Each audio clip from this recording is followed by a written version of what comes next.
Shoes. Employment or eviction? My husband demanded, his words like a slap in the face. A sudden surge of indignation flooded my veins. Why should I tolerate someone who thrives on demeaning others to boost his own ego? I deserve better than this. My name is Melissa. At 36, I navigate the realms of both work and homemaking. As a freelance illustrator, I craft my art from the comfort of home. Art has always been my passion, leading me through art college and into the workforce at a design firm. But at 30, I took the leap into independence, craving the freedom to express myself on my own terms. Back then, I embraced singlehood, believing I could sculpt my life as I pleased. Then Daniel entered the picture, introduced to me by a mutual acquaintance. We clicked, married swiftly, and formalized our union a year later.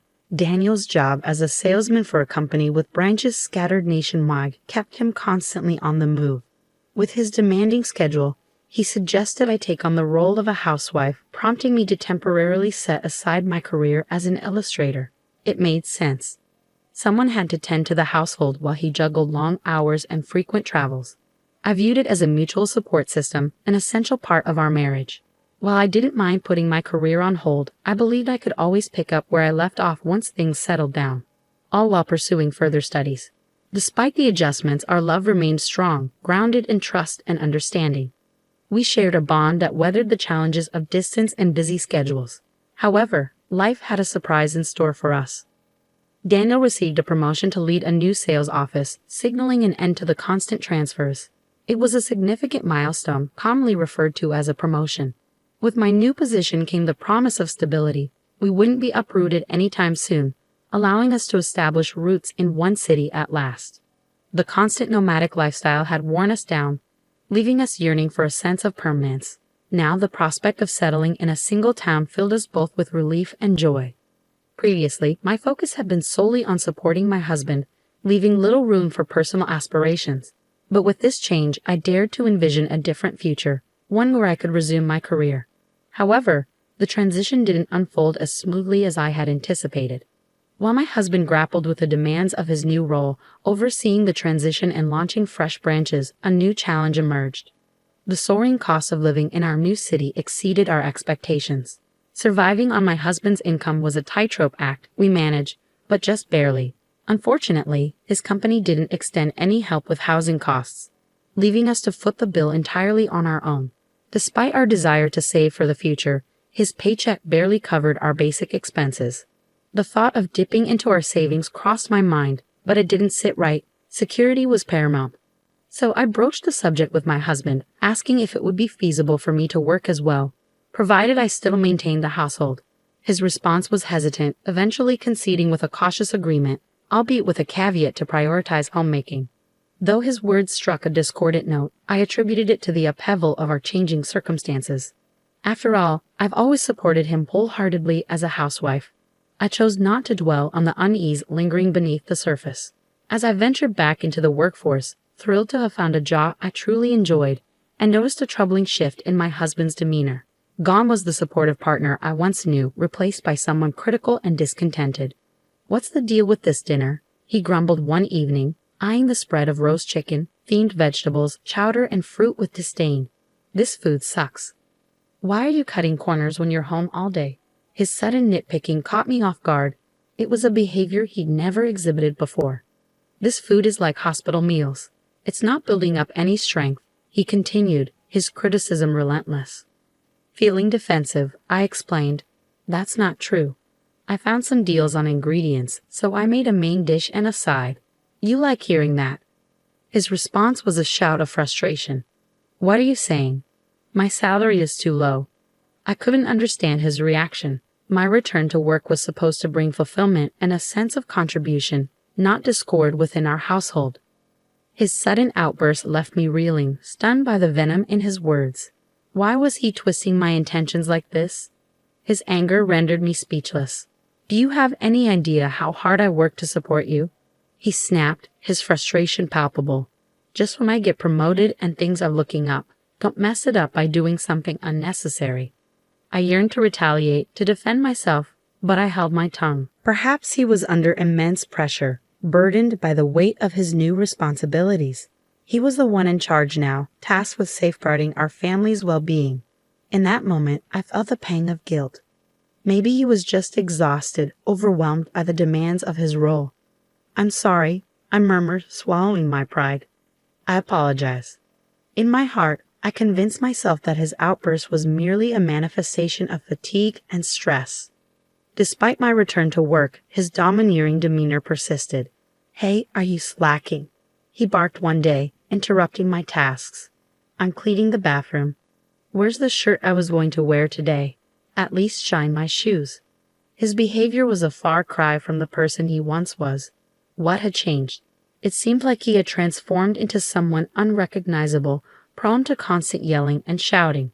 Each day, my trust in him eroded a little more. Balancing the demands of housework and my job proved to be more challenging than I had anticipated. I longed to steal moments to work in between chores, but striving for perfection to meet his standards left me with little time for anything else. If I dedicated myself to meeting my clients' deadlines, the spare moments I had for household tasks were woefully insufficient. I've also started working, I ventured, hoping to prompt some understanding. "Can't you help a bit with the chores?" His response cut deep. "It's because you're busy with your worthless job that the housework is suffering," he fired back, his words stinging with contempt. "Just quit. Don't get cocky just because you work from home. You're not even making much, and you're acting so high and mighty even though you're just a housewife." The label of "just a housewife" became his favorite insult, a barb aimed directly at my self-worth. According to him, my employment status mattered little. I was still relegated to the role of a housewife. The logic was twisted, incomprehensible to me. True, my earnings weren't substantial, but that was partly due to his constant interruptions, hindering my ability to focus and expand my workload. Frustrated by his lack of support, I made a conscious decision to scale back on the chores I did for him, prioritizing my work instead. Predictably, his displeasure only intensified, widening the chasm between us. As I tidied the room one day, I stumbled upon a stray pay stub belonging to my husband.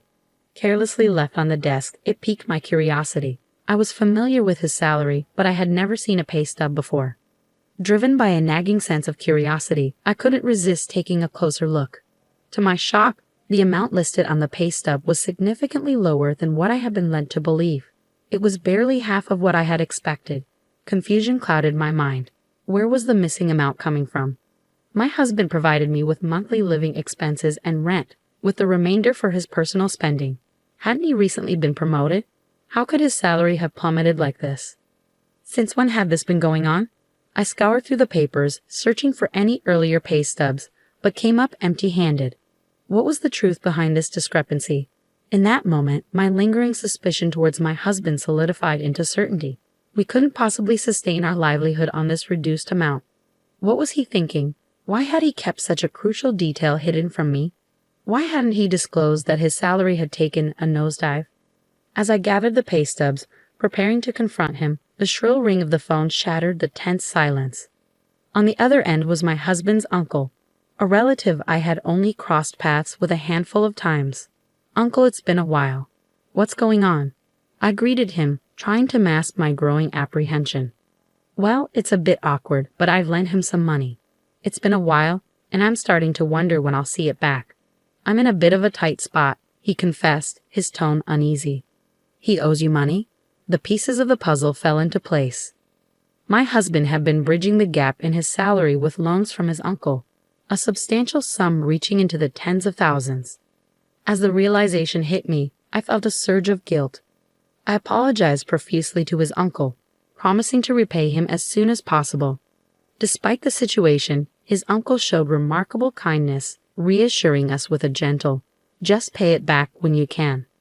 That night, I chose to keep the knowledge of the debts and pay stubs to myself. However, with each passing moment, my simmering anger towards my husband intensified. His constant belittlement, the exploitation of my efforts around the house, and the interference with my work had worn me thin, and that night was no exception. As he continued his barrage of criticism, his words stung with familiar disdain. "When will you ever get good at household chores?" he chided, his tone dripping with contempt. "The food's terrible. The entryway's a mess. What have you been doing at home?" Another useless job, I bet.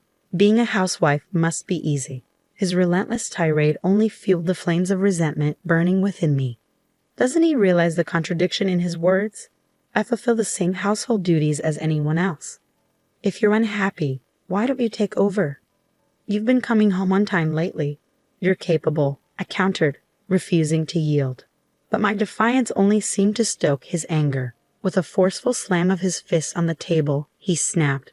Since when did you become so mouthy? Dumb overstep, you waste of money.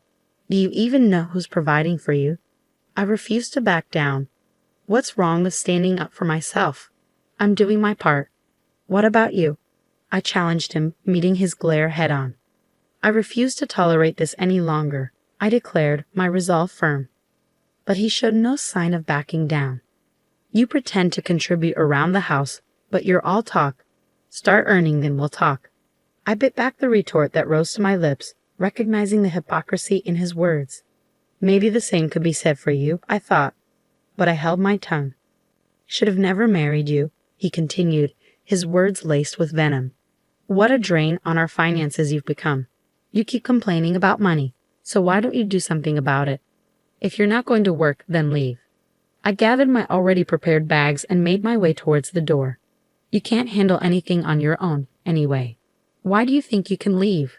He challenged, his tone dripping with disbelief. Giving him a steely gaze, I retorted, by the way, I'm leaving. I've already completed the paperwork. With a decisive motion, I slapped the divorce papers I had obtained from the city hall onto the table. The shock on his face was evident. He hadn't anticipated my departure, let alone the initiation of divorce proceedings.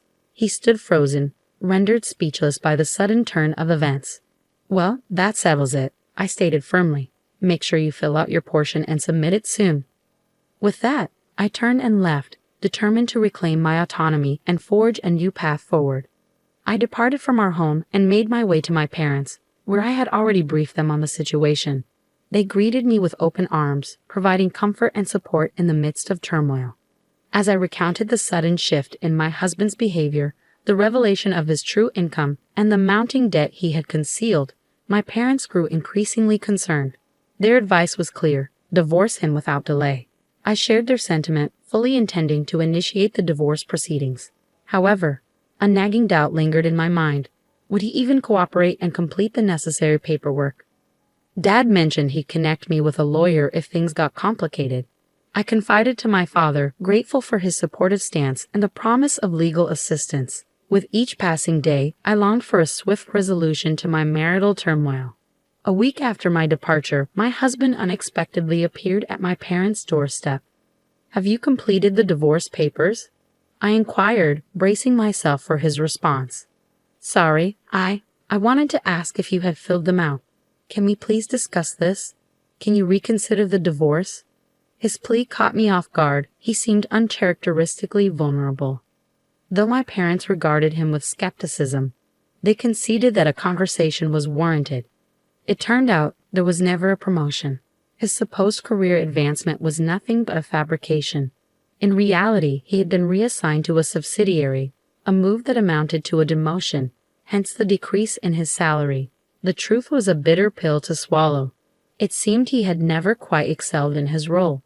While I had harbored suspicions about his competence, I hadn't realized the extent of his inaptitude. As the pieces fell into place, I learned that his frequent transfers and job changes were not a testament to his ambition, but rather a reflection of his inability to perform adequately. He had become known as the office's hot potato, perpetually passed from one role to another due to his shortcomings. Now, he found himself stranded in an inconsequential subsidiary, trapped in an environment where promotions were virtually non-existent and individuals were often forced out. My husband's pride was always towering, perhaps too towering for him to admit the truth and instead fabricate a promotion. With his status at work diminished, he sought solace in inflating his ego at home, asserting superiority under the guise of providing for a housewife like you. His belittling remarks and deliberate undermining of my work were all part of his effort to uphold his pride.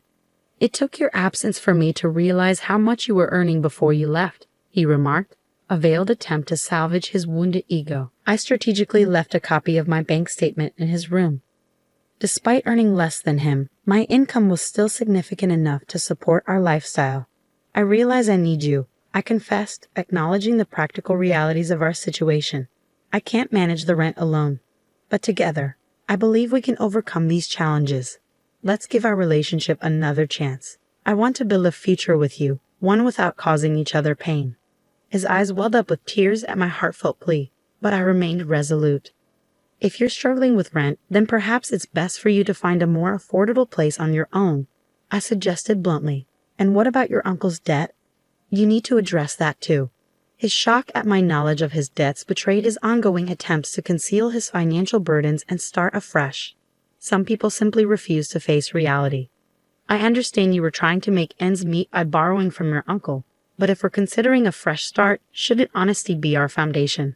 I questioned, my tone laced with disappointment. Your deception has shaken my trust in you. I can't fathom entrusting our daughter's care to someone who hides such significant debts from her own family. How were you planning to address the debt without her knowledge? My husband remained silent, his expression betraying a mixture of guilt and apprehension. Undeterred, I pressed on. If you refuse to agree to the divorce, I'll have no choice but to involve a lawyer, I declared firmly. Your hurtful comments alone provide sufficient grounds for divorce, and I have the evidence to prove it, so be prepared. It appeared my husband had resigned himself to our fate as he retrieved the divorce papers from his bag. I've made irreparable mistakes. It's too late now. We're strangers, he admitted somberly. Accepting the papers, I noted our sparse shared assets, a modest savings that we divided between us. With that settled, we vacated the apartment we once shared as a couple. I later learned that my husband had decided to leave his job. The news of our impending divorce had spread through his workplace, exacerbating an already uncomfortable environment. He confided in me that he was now working part-time, gradually repaying his debt to his uncle. Following the divorce, he persisted in reaching out to me multiple times. I want to rebuild what we had. Nothing's been the same since we parted ways. I've come to realize you were the only one in my corner. Can we try again? His relentless pleas for reconciliation began to unsettle me, prompting me to change my phone number. If only he had set aside his pride and been forthright from the start, perhaps we could have found common ground as a couple. However, I refused to overlook his abusive behavior, and any remnants of love have long since dissipated. With a heavy heart, I silently distanced myself from him, choosing to walk away for good. Following the divorce, I wholeheartedly threw myself back into my career as an illustrator. Though the workload is demanding, each day brims with a sense of purpose and fulfillment. As a newly liberated individual, I'm met with the promise of a radiant future. Surprisingly, my profession has become my most devoted companion. Who could have foreseen that a single moment of courage and determination would wield such transformative power over my life? This is my one and only chance at existence, and I'm resolved to seize each day with unwavering determination and without a shred of regret. Lost in contemplation, I tore my gaze away from the computer screen, allowing my thoughts to drift as I gazed out the window.